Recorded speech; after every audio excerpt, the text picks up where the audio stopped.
Saudara, pasca keluarnya putusan MK, gelombang desakan mundur untuk Anwar Usman bermunculan. Dan bagaimana gugatan baru yang tengah bergulir di MK bisa berpengaruh atau tidak pada proses pemilu yang telah berjalan. Kita akan bahas bersama dengan Julius Ibrani, pelapor yang juga Ketua PBHI, serta mantan Hakim Konstitusi sudah ada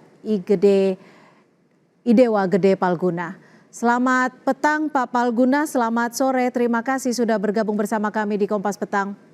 Iya, selamat petang juga, terima kasih juga sudah mengundang saya. Pak Palguna, sebelum kita memulai diskusi ini, bagaimana Anda melihat pernyataan dari Pak Anwar Usman yang menyebut telah dipolitisasi?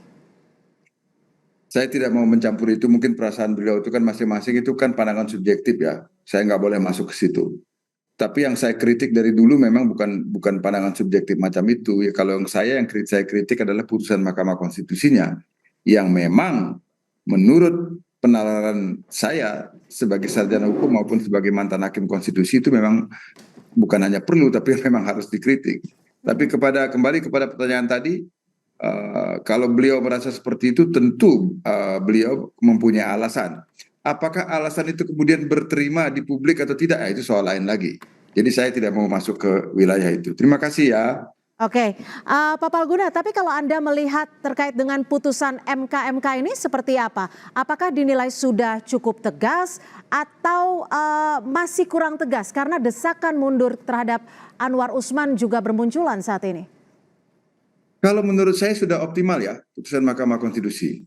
Mungkin saja buat pemohon khususnya atau buat pengadu atau beberapa kalangan publik ya mungkin tidak puas oleh putusan itu, saya kira itu wajar. Tetapi saya pernah berada dalam posisi Prof. Jimli dan bersama Prof. Bintan Saragih dan Pak Wahidudin Adam sebagai Ketua Majelis Kehormatan Mahkamah Konstitusi, dan saya tentu saja harus super hati-hati. Karena kalau dalam memutus itu harus benar-benar berdasarkan fakta yang ada di sana, bukti yang ditemukan selama proses pemeriksaan itu, dan atas dasar itulah kami membuat pertimbangan. Kami tidak boleh larut oleh komentar-komentar macam-macam yang berkembang di luar pemeriksaan. Dan itu pun belum cukup. Pertanyaan terakhirnya apakah dengan fakta-fakta yang ditemukan itu apakah kami merasa yakin atau tidak akan peristiwa yang terjadi, dan karena itu apakah yakin atau tidak dengan nanti sanksi yang akan diputuskan. Nah, menurut saya sebagaimana tercermin dalam pertimbangan Majelis Kehormatan kemarin, itu kan ada beberapa fakta atau beberapa hal yang belum diyakini kebenarannya gitu lah. Oleh karena itu maka mungkin saksi andai kata itu ditemukan dan diyakini kebenarannya terjadi, maka mungkin sanksinya adalah pemberhentian tidak dengan hormat. Tetapi karena itu tidak ditemukan, maka sanksinya ya seperti yang kita dengar seperti itu. Oke, diberhentikan sebagai Ketua MK dan tidak boleh mengadili selama proses pemilu. Di studio juga sudah ada Mas Julius Ibrani, Ketua PBHI. Terima kasih sudah bergabung bersama kami. Anda selaku pelapor sudah cukup puaskah dengan putusan dari MK?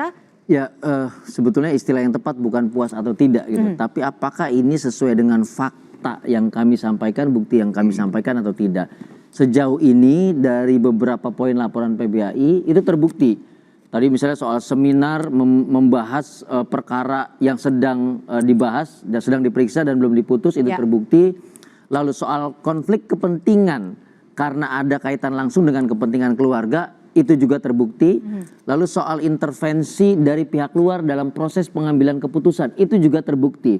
Tapi yang kami dorong sebetulnya dari MK, bagaimana intervensi dalam pengambilan keputusan ini dielaborasi lebih detail. Apakah intervensinya termasuk pada klausa yang ditambahkan atau tidak? Sehingga ditemukan kecacatan secara hukum atau tidak dalam proses. Kan gitu. Itu yang pertama. Yang kedua juga kami melihat ada inkonsistensi di sini. Ketika pelanggaran beratnya dinyatakan terbukti, maka tidak ada pilihan lain berdasarkan peraturan Mahkamah Konstitusi nomor 1 tahun 2023 adalah pemberhentian secara tidak hormat, dan itu tidak dilakukan oleh MK. Jadi paling tidak itu catatan singkat kami gitu. Baik, Pak Anwar Usman saat ini secara tidak langsung bisa dikategorikan melakukan pembelaan dengan statement yang sudah dilakukan oleh beliau. Anda menanggapinya? Saya menanggapinya kalau dia mengatakan ada fitnah dan politisasi, maka yang dia lakukan adalah hal yang sama.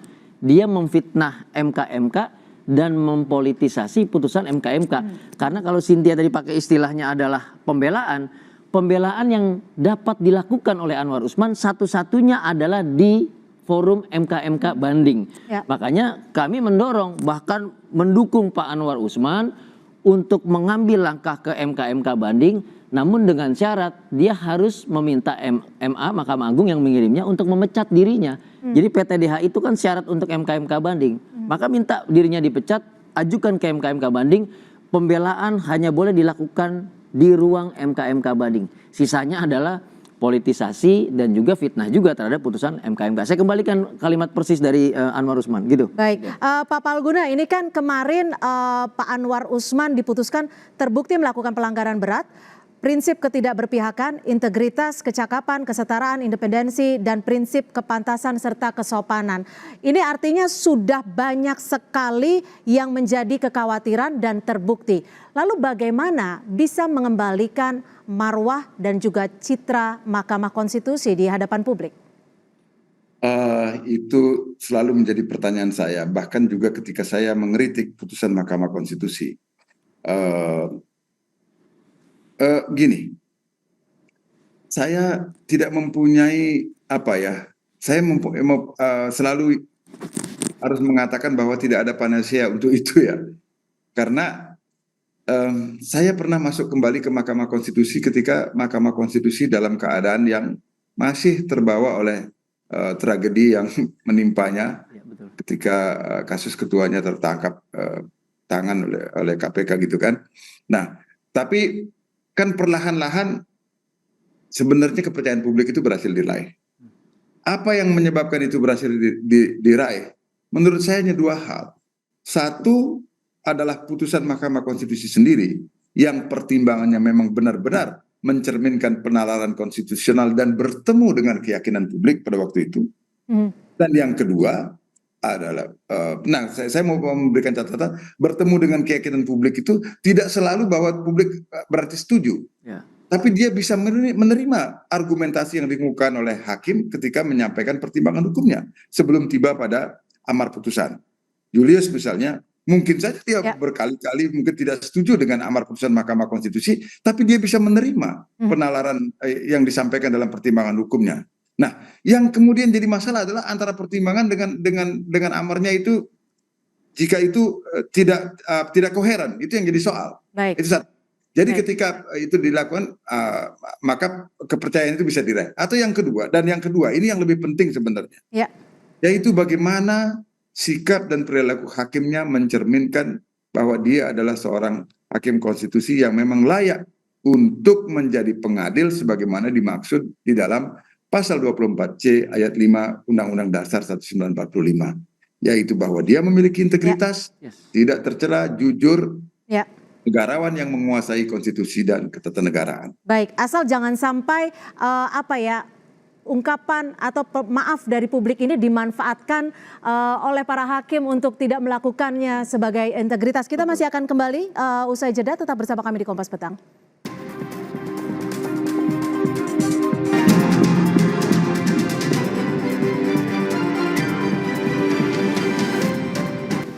Terbukti melakukan pelanggaran berat, Hakim Konstitusi Anwar Usman didesak untuk mundur, dan kita masih bersama Pak Idewa Gede Palguna, mantan Hakim MK, dan juga Mas Julius Ibrani, Ketua PBHI di studio.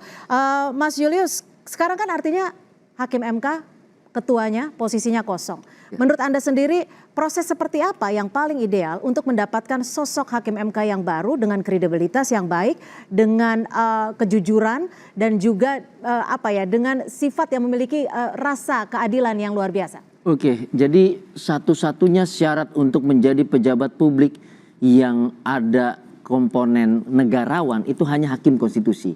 Negarawan ini mempersyaratkan dia sadar hukum, patuh hukum, bahkan sadar moral, patuh moral di level publik gitu. Nah, putusan MK-MK kemarin menegaskan bahwa Anwar Usman tidak lagi memiliki moral, tidak lagi memiliki etika dalam tata negara kita, yang artinya dia juga melanggar hukum, salah satunya tentang nepotisme, Undang-Undang nomor 28 tahun 99. Nah, di level itulah harusnya seorang Mahkamah Konstitusi, seorang hakim mundur gitu. Kalau dia tidak mundur, ini jadi presiden buruk. Ke depan kita akan punya banyak hakim yang modelnya seperti ini. Oke. Jadi ke depannya lagi-lagi saya katakan ini pasca putusan 9 hakim kena sanksi dinyatakan melakukan pelanggaran. Maka dalam pemeriksaan perkara apapun semua harus diuji ulang nih, dievaluasi ini. Punya nggak titik-titik relasi yang menimbulkan benturan kepentingan? Termasuk yang perkara 90 kemarin? Termasuk perkara 90 dan yang akan diperiksa di perkara 141 dengan pasal yang sama. Oke. Nah, dalam hal pemilihan ketua juga sama. Kita lihat nanti apakah ada calon-calon ketua yang memiliki catatan buruk sebelum-sebelumnya atau tidak. Kalau enggak akan seperti ini lagi. Tapi sampai hari ini pemilihan belum dilakukan. Tadi saya baru dari Mahkamah Konstitusi. Oke, nah ini kan ada perkara baru, perkara 141 tahun 2023 uji material di Undang-Undang nomor 7 tahun 2017. Sama seperti perkara tahun Betul sekali. nomor 90. Ya.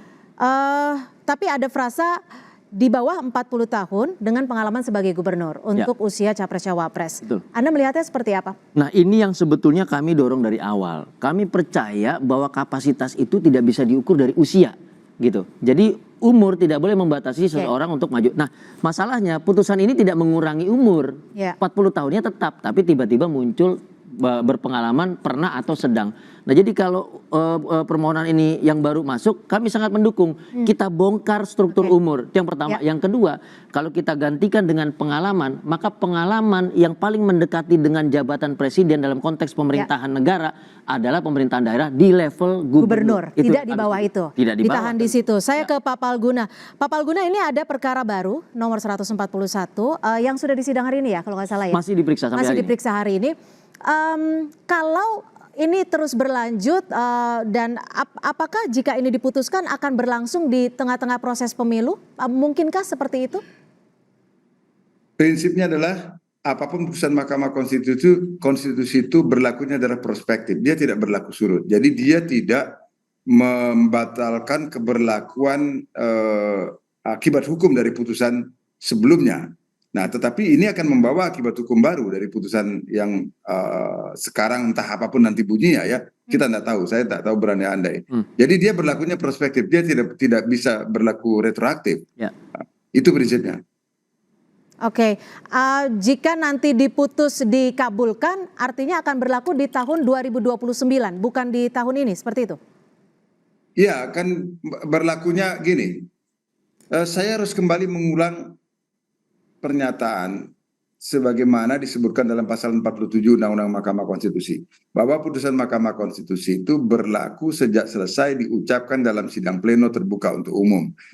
Jadi sejak itulah dia mempunyai kekuatan hukum tetap. Nah, jadi begitu dia katakan demikian diucapkan dalam sidang sekarang ini, setelah selesai itu dia mulai berlaku. Dari itulah mulai hitungan berlakunya ke depan, prospektifnya ke sana.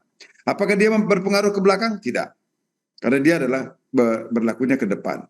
Artinya dia tidak membatalkan akibat hukum yang timbul dari putusan sebelumnya terhadap proses yang berlaku sebelumnya. Tapi dia mulai berlaku proses ke depannya. Begitu saya kira. Oke, baik. Mas Julius, ini kalau memang kemarin dinyatakan oleh MK sudah terbukti ada pelanggaran, berat pula.